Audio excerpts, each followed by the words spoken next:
Good morning to all my dear students. Class 9th chapter first chemistry का पहला chapter आपको पढ़ाने जा रहे हैं जिसका नाम है हमारे आसपास के पदार्थ।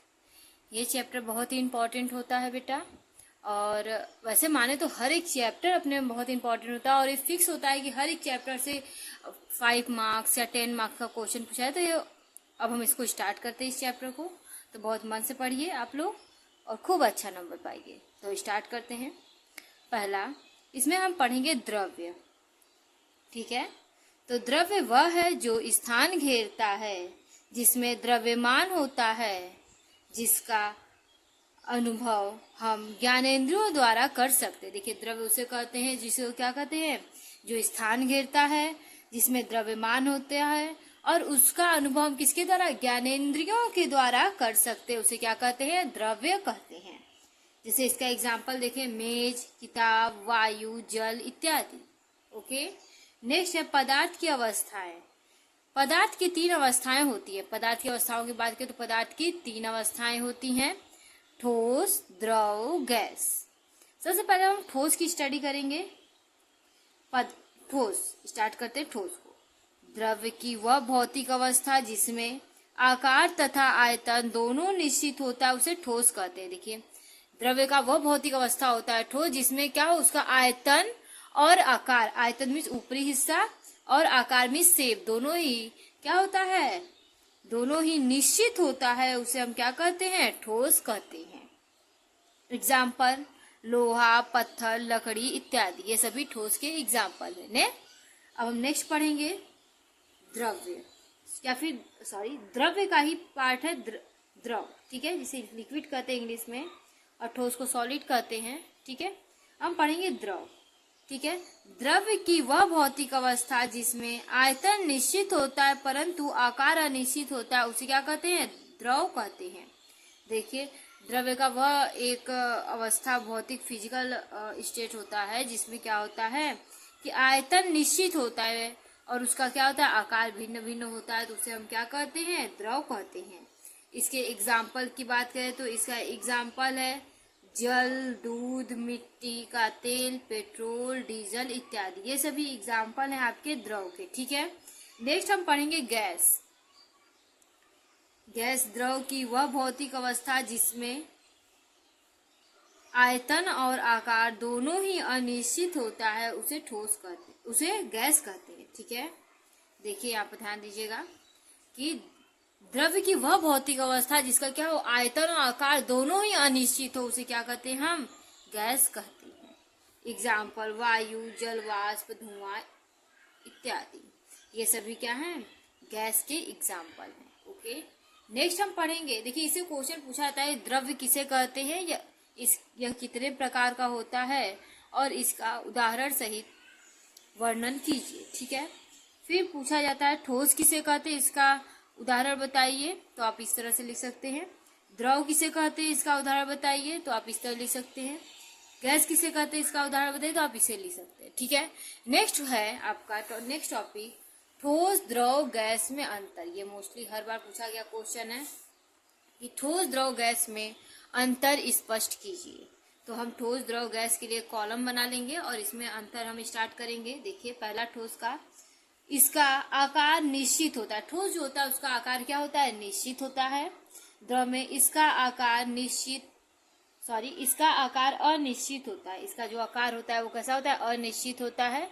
इसके बाद हम गैस की बात करें तो इसका आकार अनिश्चित होता है। देखिए ठोस का आकार निश्चित होता है और द्रव और गैस का आकार क्या होता है, अनिश्चित होता है। ओके, नेक्स्ट अगर हम बात करें आयतन, ठोस के आयतन क्या होती है, निश्चित होती है, ठीक है। द्रव की आयतन भी निश्चित होती है, लेकिन गैस की आयतन क्या होती है, अनिश्चित होती है। देखिए नेक्स्ट हम पढ़ेंगे इसमें बहने का गुण नहीं पाया जाता। ठोस में क्या होता है, बहाव का गुण नहीं पाया जाता है, ठीक है। द्रव में देखिए इसमें बहने का गुण पाया जाता है। जो द्रव होता है वो बह जाता है, बहने का गुण पाया जाता है। गैस में भी यह प्रत्येक दिशा में बह सकती है। गैस जो है वो प्रत्येक दिशा में क्या हो सकती है, बह सकती है। 4th पॉइंट, इसको बहुत कम दबाया जा सकता है। जो ठोस है उसको बहुत कम प्रेशराइज किया जा सकता है क्योंकि वो पहले से उसके मॉलिक्यूल बहुत पास पास है, ठीक है। अब देखिए इसको ठोस की अपेक्षा अधिक दबाया जा सकता है।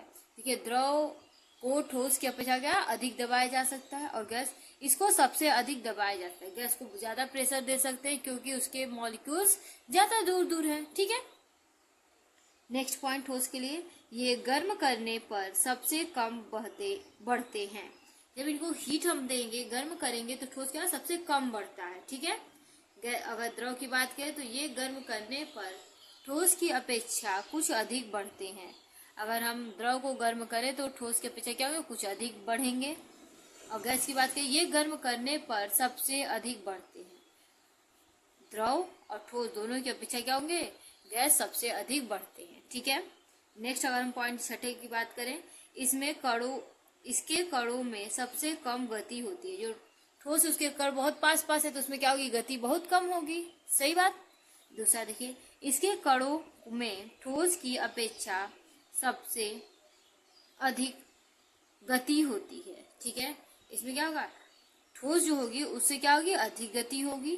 ठीक है, अब इसकी बात करें, इसके कणों में सबसे अधिक गति होती है। जो गैस होती है उसमें क्या होती है, सबसे अधिक गति पाई जाती है। नेक्स्ट हम बात करेंगे ठोस के लिए सातवां पॉइंट, इसका गलनांक निश्चित होता है। इसका क्या होगा, मेल्टिंग पॉइंट निश्चित होता है। ठीक है, इसका क्वथनांक निश्चित होता है। इसका क्या होता है, बॉइलिंग पॉइंट निश्चित होता है, क्वथनांक निश्चित होता है। अगर हम गैस की बात करें तो इसका क्रांतिक ताप निश्चित होता है। इसका क्या होता है, क्रांतिक ताप जो होता है वो निश्चित होता है। नेक्स्ट अब हम आठवें पॉइंट की तरफ बढ़ेंगे। देखिए, आठवां पॉइंट इसका ठोस का सबसे पहले देखेंगे, इसका हिमांक और घनत्व अधिक होता है।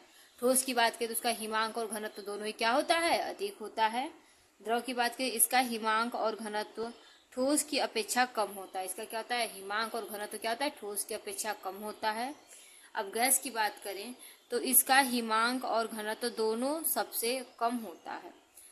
गैस में क्या होता है, हिमांक और घनत्व दोनों ही क्या होता है, सबसे कम होता है। सबसे अधिक किसका होता है, ठोस का होता है। ओके, नेक्स्ट आगे 9th पॉइंट देखते हैं ठोस के लिए, इसके कणों के बीच अंतराणविक आकर्षण बल अधिक होता है। जो ठोस होते हैं उनके अणुओं के बीच क्या होता है, अंतराणविक आकर्षण बल क्या होता है, सबसे अधिक होता है।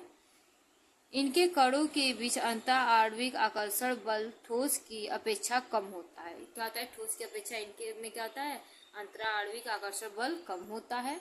और देखिए, इसके कणों के बीच अंतराणविक आकर्षण बल नहीं के बराबर होता है। जो गैस होते हैं उनमें क्या होता है कि अंतराणविक आकर्षण बल जो होता है वो न के समान होता है। ठीक है, नेक्स्ट 10th पॉइंट देखेंगे बेटा, इनके कणों के बीच अंतराणुक स्थान बहुत कम होता है। देखिए, जो ठोस के अणु होते हैं या कण होते हैं उनके बीच क्या होता है, अंतराणुक जो स्पेस है वो क्या होता है, बहुत कम होता है। ये स्ट्रक्चर में आपको क्लियर हो रहा होगा, देख लीजिए इसका स्ट्रक्चर। ठीक है, इसके बीच क्या है, प्लेस बहुत कम है, बहुत ज़्यादा ही कम है। ठीक है, इसके मॉलिक्यूल्स बहुत ज़्यादा पास पास है। नेक्स्ट देखिए, इनके कणों के बीच अंतराणुक स्थान ठोस की अपेक्षा अधिक होता है। देखिए, जो द्रव के कण है उनके बीच क्या होगा कि ठोस की अपेक्षा अंतराणुक जो स्थान है वो थोड़ा अधिक होता है। आप देख सकते हैं इस फिगर में। ठीक है, अब नेक्स्ट है गैस को अब हम पढ़ेंगे। देखिए, इनके कणों के बीच अंतराणुक स्थान बहुत अधिक होती है। अंतराणुक स्थान का बहुत अधिक होती है, ये क्लियर है आपको फिगर देखकर। ये ठोस के अणु, ये द्रव के अणु, ये गैस के अणु हैं।